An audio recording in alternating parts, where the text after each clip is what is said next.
During this last week in the Acts of the Apostles, we've heard about the controversy that Paul has found himself in the middle of.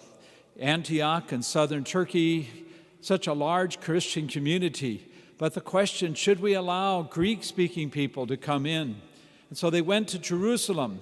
There, Barnabas and Paul met with Peter and James and the rest of the apostles there. And they had a council, and the council decided, let the Gentiles, let the Greek people be coming to become Christian. Give them a few Jewish tradition customs that are important to us, but the rest of them they do not have to follow. That was a breakthrough. And when that happened, they went back, as we heard this week, back to Antioch. And Antioch was in joy because they said, this is what we've been hoping for. So many who are not Jewish able to come and join us.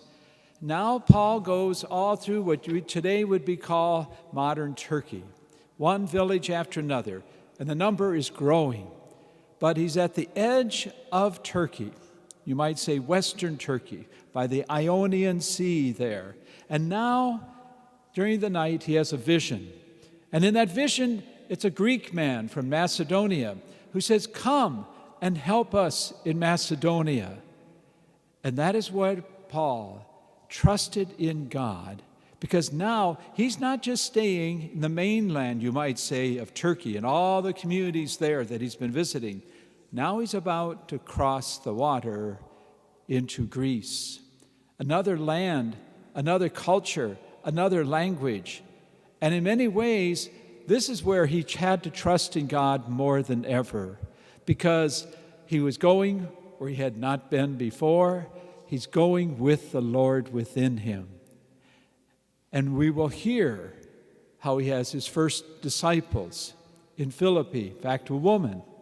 And we'll hear over and over what's happening now in Greece with Paul and Barnabas and others.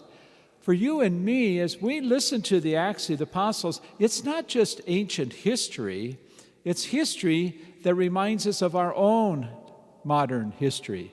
It reminds us, where are you and I being called by God to trust in Him, to do something that we have not done before, trusting that this is what the Lord desires, where the Holy Spirit leads. And that's not easy. I see it as a parish. Over the years, we've tried different ways of reaching people. Some have worked, some have not. But you trust in the Lord. If it's just your desire, say, well, this is the latest program, the latest thing to do, that's not going to do it. But if you sense the Spirit leading you, you sense that this is where you're called, then with the Lord you go. How the results will be unknown. You'll see where it happens. And so I invite you, too, just to pray for those you know that maybe are at that point where they need to trust in the Lord. And it's hard to cross the water. It's hard to know what's going to happen. It's hard to know where the Lord is leading. But if the Lord, you have that sense, the Lord is leading, that is all you need. Then you can go forward. And yes, and then you will see how the Lord works in what you think it should be and how it shall come to be by the guidance of the hand of God.